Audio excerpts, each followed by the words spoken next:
Edofo pa radio asundie nkan. Ho te say menim se ho ye. Edin a mejeso ne Reverend Charles Ajene Mboaten, General Overseer and the founder and leader of Inspiration Family Ministries.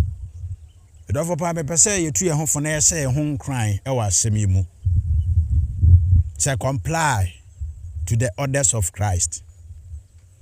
Me pa cho empempi ne so hoho bi besra yen a eya na yehwehwe se ye beye dia hoho ne pe e dia ma no e woni pa afa enti se urisu flat ana se single bedroom a saada no wo mpa so enye wo dia e bia wanya chamber and hall saada no etwa se wo jai o bedroom di ma hoho no now that sitting room ti asem ni ye saada no u TV station channel a wo pepa wo nhwe dia wo hoho no betre se fato no eno na wo de beto aduane a wo pe a wo betre no en na twa se wo ye de ma no pacho ti asem ni ye ni nyina ne se number 1 ye pese hoho no hunu se ye do no.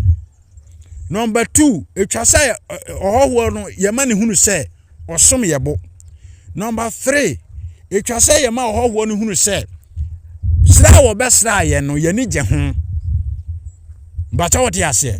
The 4th one so ne say de be ya ohoho no pie firi ye nchen na se wo kwa obenya dansedie ni asem papa bi akade afa ye ho. Ne ye ni man kogu ase. Inte so your girlfriend and our boyfriend na besra wo. And now husband to be and now wife to be dear crowd ya na say so nya catch dey say bieso etwa say obieso nya catch dey say kataso etwa say kataso adentia ye pese ye manipa ne hunu say number 1 ye do no. Number 2 wonya anigi asononku bi e wo ye ho. Number 3 said ye be ya ye be maintain the kind of love and the relationship we do have with those people. Inti ye pese ye dia ebe sombo na asoni pani. Me do for pasam be na pese me ka kire we. Asama me pese me ka kire wo ne se ene wo wa besra wo no eni Kristo. Kristo abesra wo. Enti se nipa besra wo a wutimi ye dia esom nipa bo. Na eso na ni odi behunu sa wo do ne dia ene ye dia Kristo pe. E fama no e wo fie ho ye de awo pe fama no e wo wadwuma no mu se de be ya Kristo nsu behunu se wo do no. Number 2 wo somobo. Number 3 wo no wo good relationship. Number 4 se de be ya obenya ho adanse pa e de e kire wo papa obedi edi se nipa bebre eti Kristo mu nanso wonya de a Kristo pe afa ya asofo afa ya asafoma adifo apostles asampakafo a awurade de na asem awura wo manum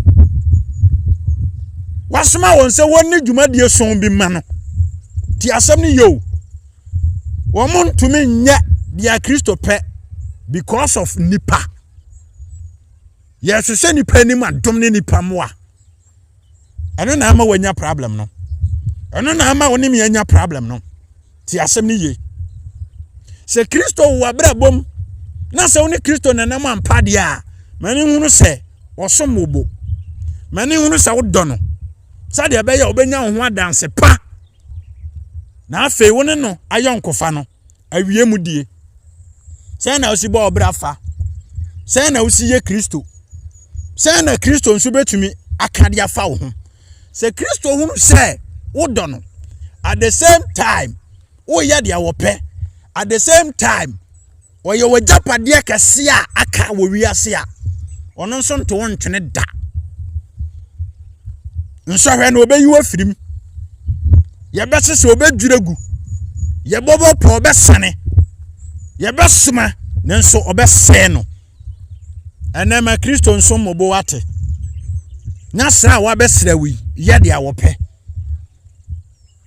e wanya ho adanse pa adi akire naja na obeye nsira bebre oson for Reverend Charles Ajene Mboaten nie me de wo si nyame ya adoma akire besen asia me si ya tia opi me do pa